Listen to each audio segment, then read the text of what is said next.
Hey, everybody. Welcome to the Real Estate Nuggets podcast. I'm really excited to have Tammy Medigovich from Good Oak Real Estate. Tammy and I have been friends forever. And yeah, it's right there on the screen.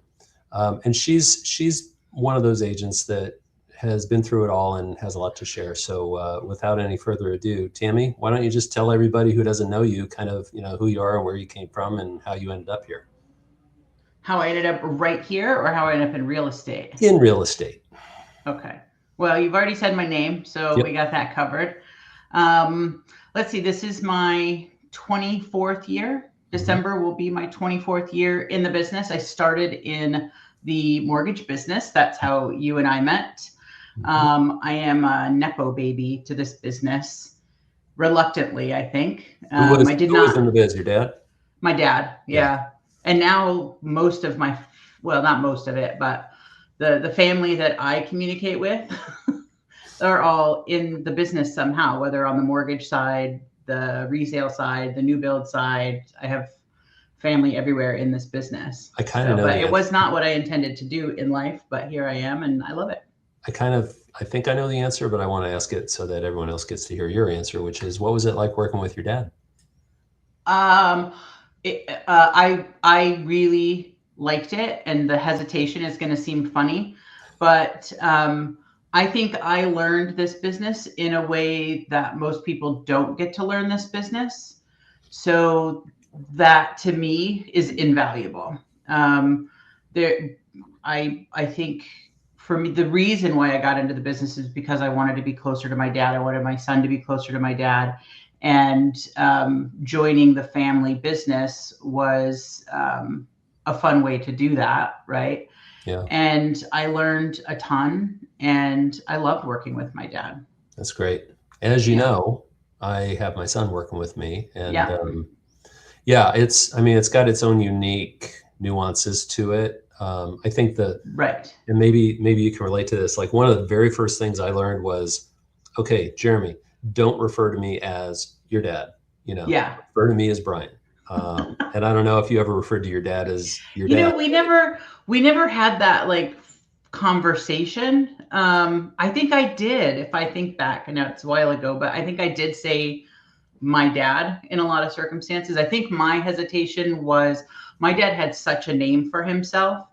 Um, and that can be good and bad. Like I leaned into that because of the relationships that he made. It was almost as if I was already lifted up to a certain level that then I had to get to.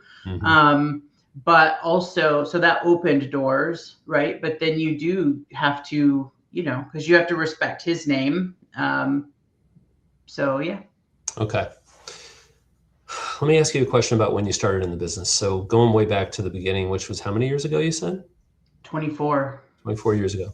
Let's So refer to real estate then. Let's say in 2008, when you decided to become a realtor, yeah. what do you remember as being like the biggest challenge for you during that time? Now I got to fast forward you a little bit more, because when I got my real estate license in 2008, it was to be able to liquidate the properties for our investor clients that Right. were, because we were doing private money loans. Right. So let's go to when I decided to jump into real estate full time. This is what I was going to do. Okay. I think the hardest part when you first get into the business is to know how to regulate yourself, know to trust yourself, and to give yourself to be disciplined in this business, because you can be like, oh, I'm gonna not wake up today. I'm gonna get up at noon because I can, whereas you still have to treat every day you get up, and it's a job every single day. Yeah, there's nobody telling you that you need to be somewhere at a certain time, unless it's like Right. a listing appointment or something. Right. Every day you wake up unemployed and you have to go find your employment. All right, that could lead into my next question, which is, what's the one thing that people don't understand about what it's like to be a realtor? I think the biggest thing that people don't understand is that we worry about things a lot more than people think that we do.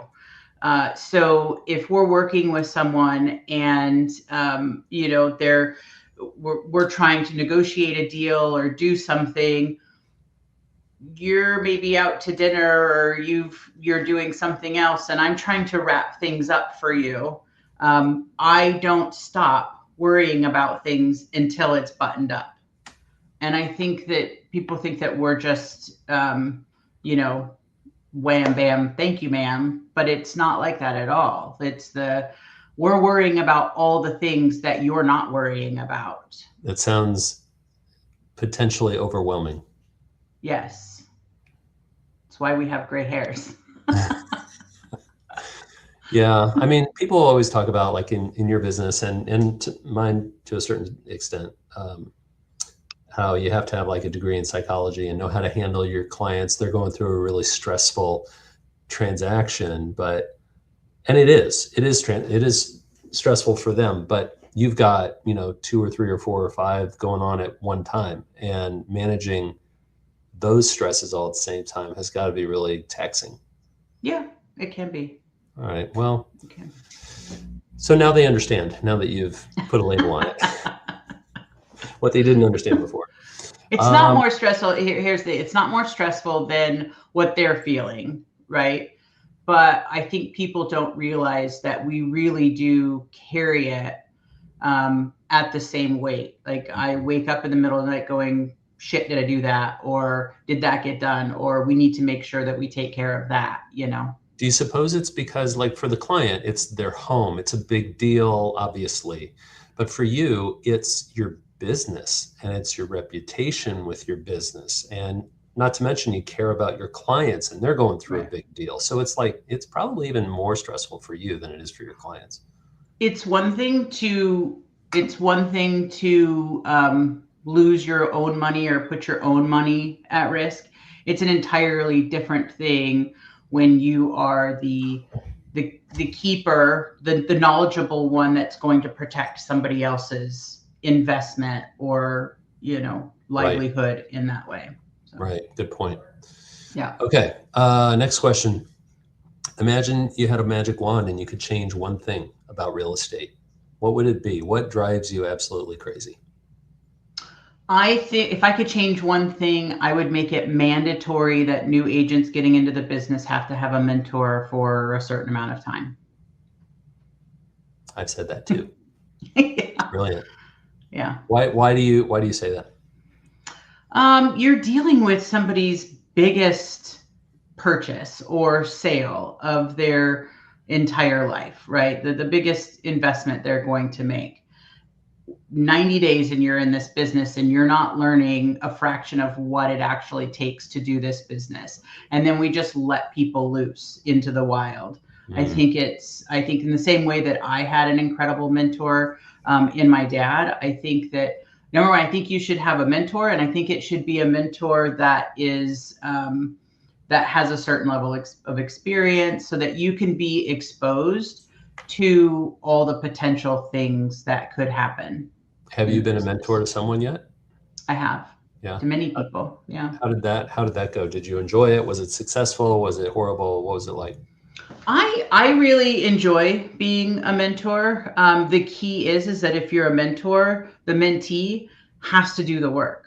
It's one thing to coach somebody and to teach somebody and to show them the way, but if you don't walk the path, you're never going to really get what you are trying to get out of this business.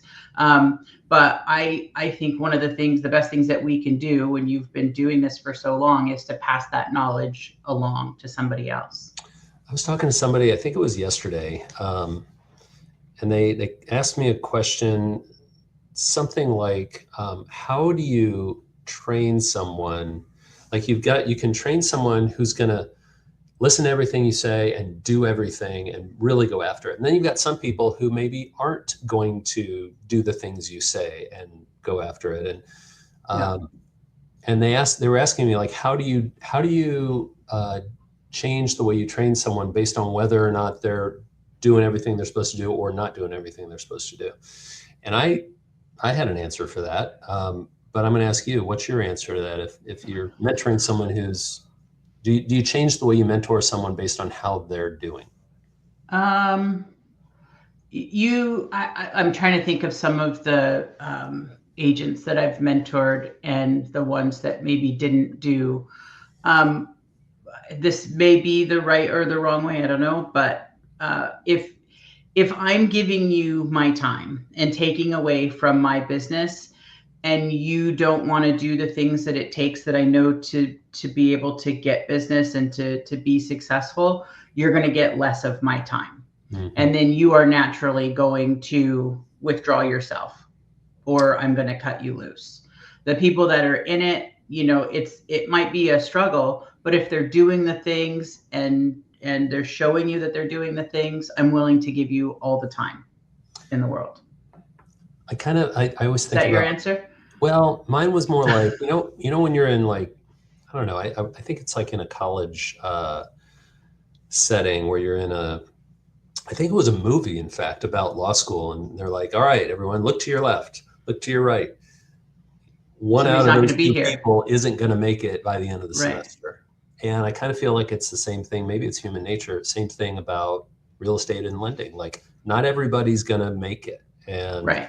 so when I'm training someone, I'm giving them the tools, I'm giving them the guidance, giving them my time. And I know that some of them are going to take it and run, and some of them aren't. And the ones that aren't are going to weed themselves out.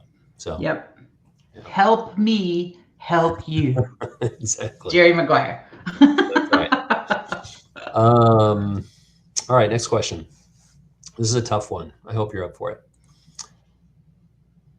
Can you think of one negotiating tactic that you've used in the past that even surprised you?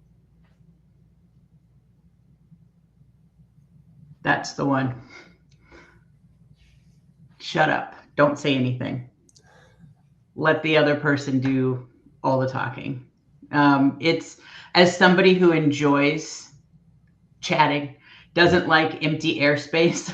Mm-hmm. That is one of the hardest ones. Is in the negotiation, the person who can be quiet the longest will generally win in a Yeah, negotiation. I think we can all probably relate to the uncomfortable silence, right? Yes. Yeah. But if Being you're, able to, and not just only the silence from the mouth, but being able to walk away from a transaction, know what your limit is, know what your boundary is, and then knowing when to walk away. And if the other side comes back, great, you've got a deal. If they don't, you have to be willing to accept that and move on. and you've done But that before, you've being done that quiet. many times before. Yep. Yep. Does It's any, nerve-wracking for my clients. It takes a lot of trust. They really have to trust in you. I think that's a part of when I'm doing a consult with whether it's a buyer or a seller, is having that conversation to say, this is how I negotiate. I'm going to negotiate the way that you want me to, but this is, in certain situations, this is going to work. And it takes a lot of trust, but it can be incredibly effective. yeah. And have you, when you've done that, when you've utilized that tactic, have you seen the other agent on the other side just kind of not know what they're up against and kind of fall into your plans? A little bit. I mean, whether or not they know or not, I don't know, but it certainly has been, I think a week has been the longest that, I had to like coach my client to say, nope, we don't want to be the first to go back on this. We don't want to be the first to go back on this. And then they come back and they accept the terms that my seller needed. I see.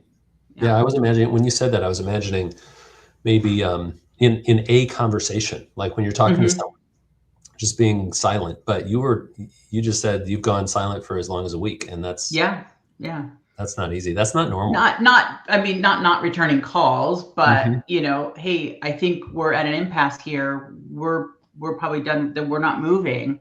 Mhm. And then it is just the first to come back to it and say, well, I still think we have some, we can still put this together. I want that to be the other side.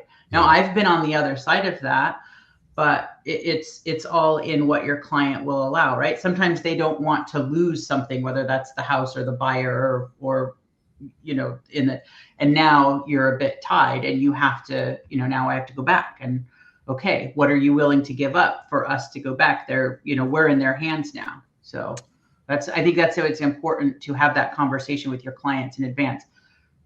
These are some successful negotiating tactics. We're going to look at every deal differently. Every agent on the other side is going to be different. Every seller on the other side is going to be different. And you have to be able to know and recognize. It goes back to that psychology of knowing yourself, knowing your client, and knowing all the parties involved. Why are you smiling? Because you've got skills. You're more than just, happy-go-lucky Tammy. You're like, you know what you're doing. I think sometimes, yes. That's I good. think sometimes people think I'm just like, but there's something going on in there. I actually know what's happening in the world. That's great. I like that one a lot. What's your key to success? Because you've reached a certain level of success, and if I ask you how, like, what's one of your keys? I think my biggest key is authenticity. Authenticity, and then letting people know, and them actually knowing that I care. Giving. If I'm with you, I'm with you, right? I'm not on my phone doing other things. I'm not trying to answer other calls. I'm not trying to do other deals. I'm locked in with you. We're together. I'll get back to whatever else is there. So, and then in that authentic piece, it's be yourself, and who is meant to be in your world, the clients that you're meant to have will come to you, and being true to that. That's a really good point. Not everybody is your client, and you're right. You got to find your people. Yeah. There's a lot of people that I think you and I have met over the years that you learn, like, okay, that's not the right client for me. Right. So, and then having the courage to say that to yourself and to them, we are not meant to be. It's probably I know it's harder in the beginning when you're new and you're trying to, make your first money. Mm-hmm. It's hard to put that ahead of a paycheck, but yeah, if you can get to the point where you can see those things as they're coming and maybe navigate away from them. Right. I think that's 24 years of, and I would say 24 years plus age, that, there's a maturity that comes with knowing what I want, how I want to work, and then finding those right people in that way. And I'm serving them better by knowing who's the best fit for me and who might be the best fit for somebody else. Well said. Hold on. Let's do this. Okay, that was a good one. Okay, this is a good one. So I know that from what I know about you and your business, which is a good amount, I know you're focused on the experience that your clients have. That's very important to you. So can you describe one thing that you do specifically to create a really great experience for your client?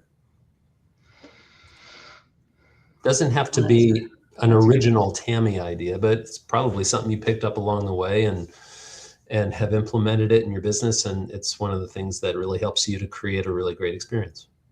I think, and this isn't like a tangible, it's truly the listening part. Really listening to what my clients' needs are, what their, whether they're, if they're buying, what is it that they're specifically trying to accomplish, right? Like, is this a downsize? Is this a good move, a move forced because of circumstances? And same thing with a seller. Like, if you don't listen and truly understand what their motive is, and it becomes transactional, you're not gonna succeed. You're not going to get the referrals. You're gonna burn and churn, and then you're gonna burn out. Yeah. Next to the last question is, imagine you're talking to a brand new real estate agent. Okay. What is one piece of advice that you would give this new agent who's just starting out? Well, I'd give them two. Okay. Get a mentor, which I've already said, and build a strong B2B network. That's good advice. Why? So again, I'll ask the obvious question. Why is that Yeah. important? Which one? I mean, The the mentor, no so that the no the B2B. why build a B2B network? A couple reasons, like we just talked about, being able to, this is not a one person job. You need to have good relationships with your home inspector, with your lender, with a landscaper, with a plumber. You have to have those relationships to be able to have good referrals for your client, because you want to be, we're not just helping them buy and sell, we are helping them with all of their home related needs. And I want to be able to do that. And I want to also be able to serve those business relationships as well by feeding them, giving more than I'm taking from them. So feeding them with clients as well. I'll tell you this story because you don't know it, Okay. but it's appropriate. We had a client in common, right, recently, Okay. and I've built my B2B network, and so I always ask my clients, what else do you need? What else are you working on? I know a lot of good people, and her answer was, "Well, we need this, but Tammy's already hooked us up. She knows everybody." Like, Well, yes, we've talked about that before with mutual clients. Not all of our B2Bs are the same. yeah. So, but sometimes I'll call you for your, I just thought people, it was and great. I thought it was great yeah. to see you, doing it the right way. I've taken a lot of your time, but I want to thank you because you really Thank did a you, great Brian. job and shared a lot. So I hope our audience gets to see all of this and learns a few nuggets from you.